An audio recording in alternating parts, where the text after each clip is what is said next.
Hello, welcome to Oxford Heirlooms.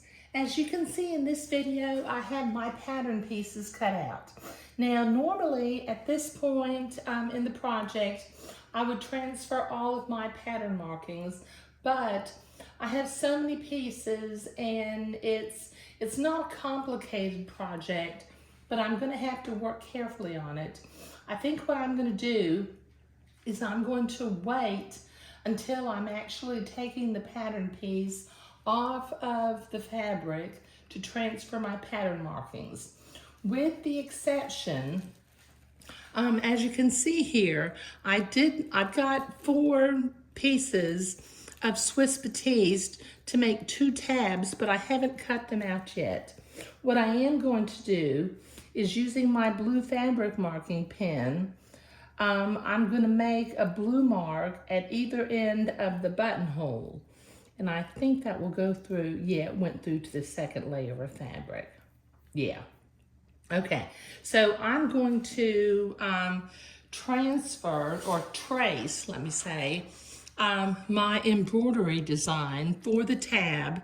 I'm going to do the same embroidery on both tabs, one in white and one in Christmas colors. So that they can both be worn. I'm going to cut this out after I embroider it, because the tab is going to be so small that it won't easily fit in my embroidery hoop. So I'm going to use my friction erasable pen in my embroidery design for the tabs, and I'm going to trace this between the 2 buttonholes. I'll just line it up so that it's straight across or parallel and even with the buttonholes. But this is what I'm doing today.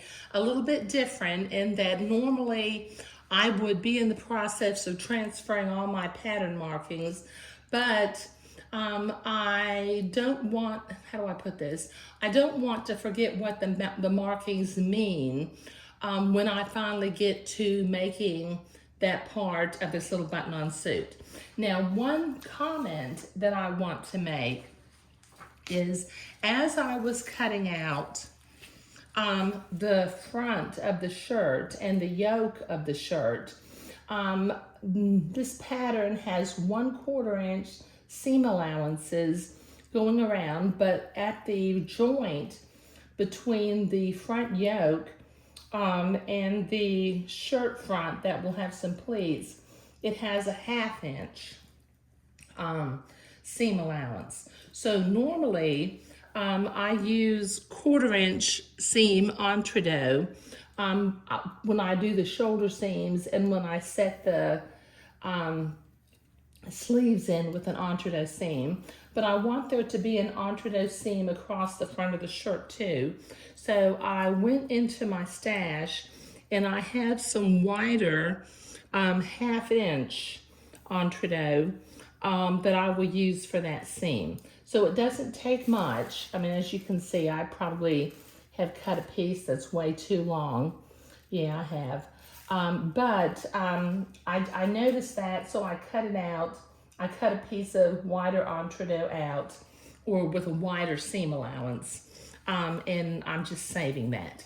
So let me get busy transferring my embroidery design to the 2 little tabs, and then I have some hand embroidery to do. And once again, if you want this little embroidery design that I drew up, if you'll send an email to oxfordheirlooms@gmail.com and ask for Project 26, I've made a PDF and I can send you that embroidery design. It's really fairly simple. It's got some little flowers with lazy daisy leaves and some French knots in the middle, and some little green sprigs with lazy daisy leaves. Okay? All right. Thank you.